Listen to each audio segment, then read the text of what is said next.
Fred has unpacked, put his feet on the sofa and is refusing to move. Hello lovely people, thank you so much for tuning in to another video. I have missed you all. I've been absent because of Fred. Fred is still very prominent in my life and is just refusing to go anywhere.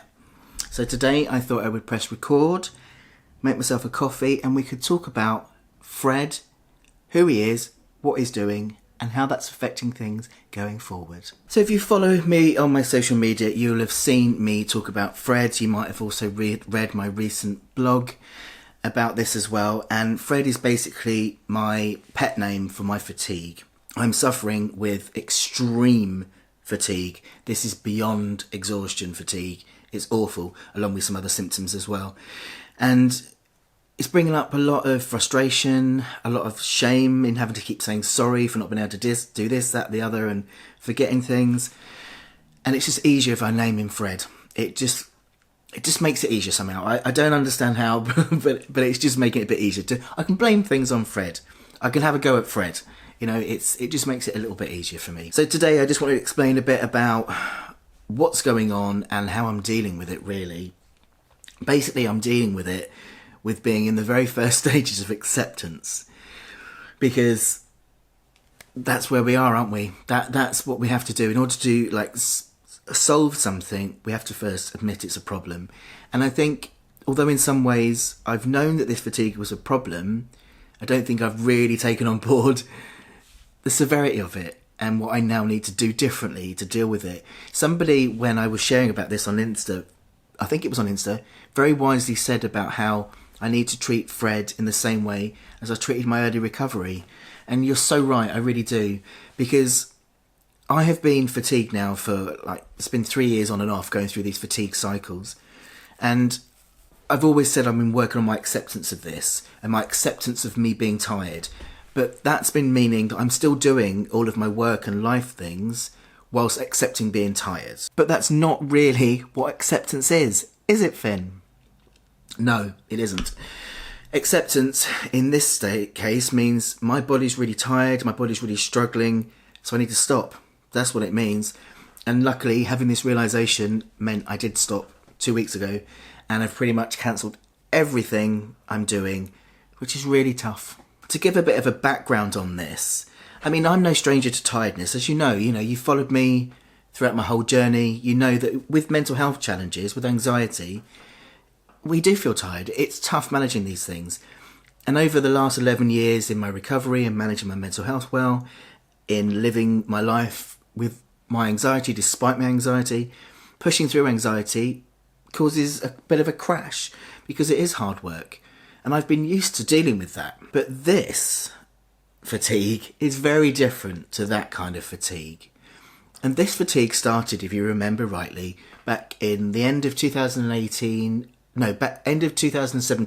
early 2018, where I was diagnosed with hypothyroidism. It made complete sense because the fatigue I was feeling was so different, so much more intense, and the mental health stuff that it was bringing up was much more different than my usual mental health, as well as these strange heart palpitations, the excessively ridiculous sweating, and I knew that something was up. And they discovered that I had hypothyroidism. And as awful as it was to have a diagnosis, sometimes a diagnosis helps. I started on levothyroxine for my thyroid and hoped that things would get better, which they started to initially, but then I kept going through these cycles of fatigue. I'd be okay for a few months, and then out of the blue, I'd have huge levels of fatigue again and the same palpitation symptoms, and I kept returning to the doctor and they kept fiddling with my levels because some people with hypothyroidism need to have a little bit lower, a little bit higher. There's a general kind of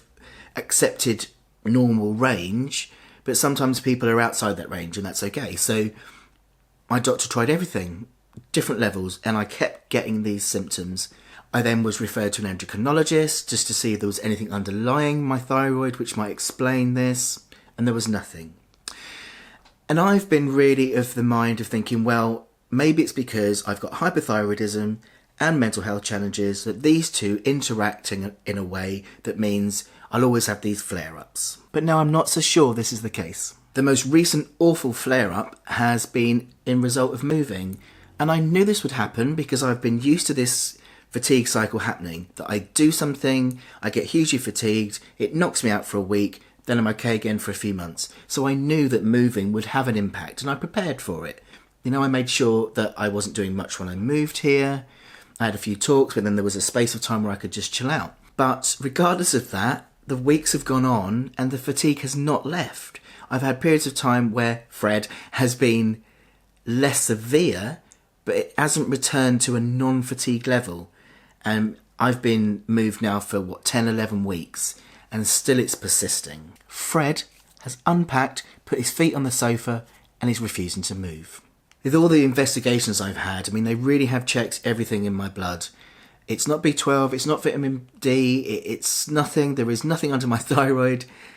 There is no explanation, so I think it's time, but it is time, no think about it, to accept that this isn't hypothyroidism, that I've got hypothyroidism, but there's also something else going on that currently I don't know what it is. But I really hope I know soon.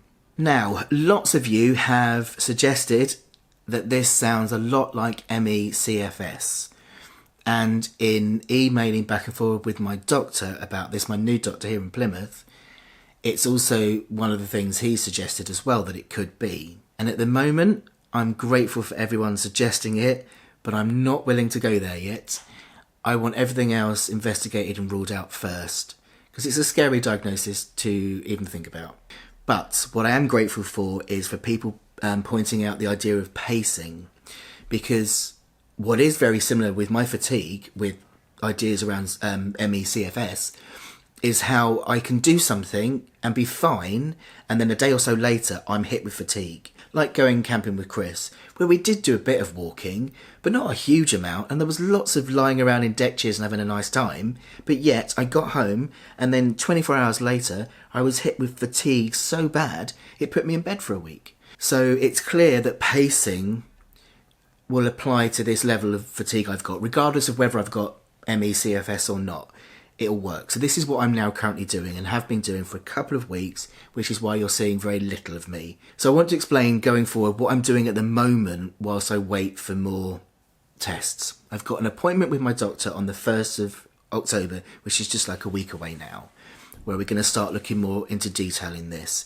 But it's clear now in the meantime that I can't keep pushing through it. And I'm using pushing through it in a broad term here because I've only really been doing less than my normal amount, but still that is too much. So what I mean is I'm going to stop doing. Basically, I'm going to try and do the very teeniest, minimalist bit until we get some kind of idea as to what's going on.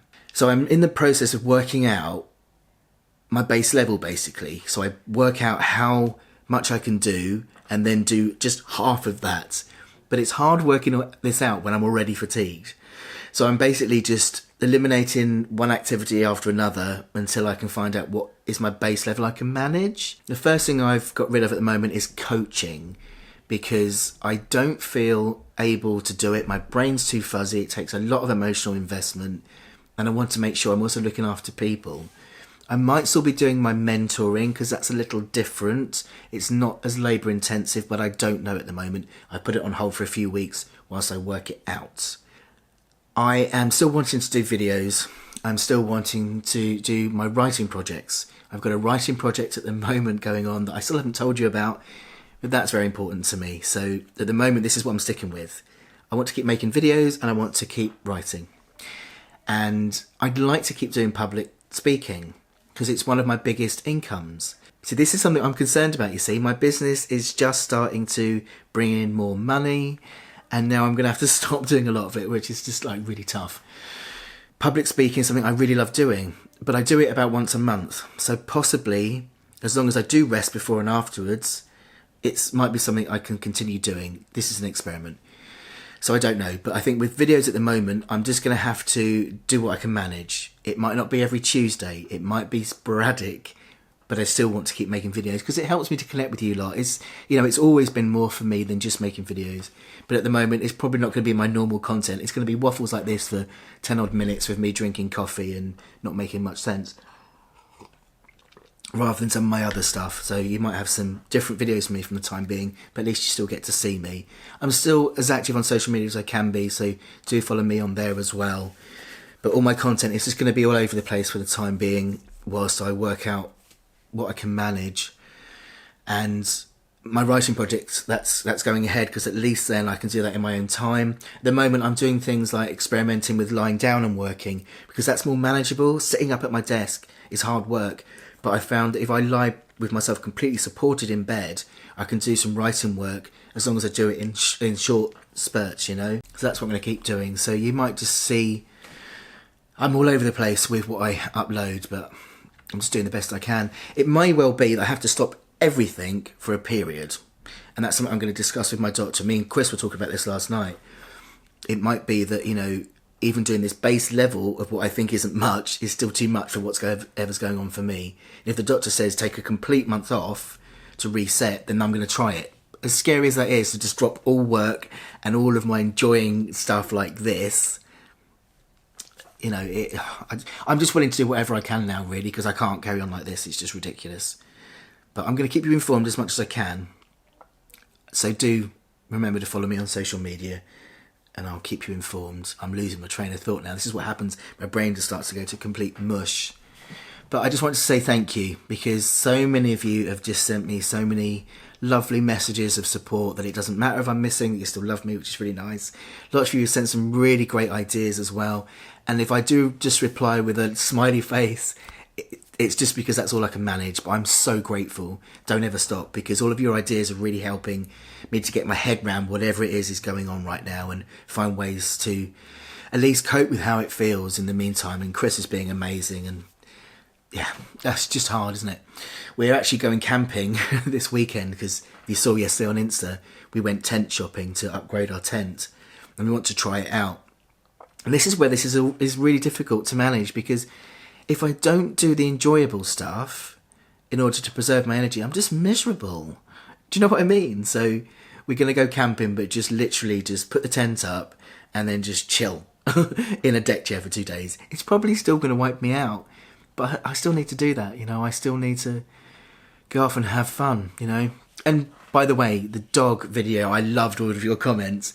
We still are very much looking for a rescue dog. We want to rescue a dog.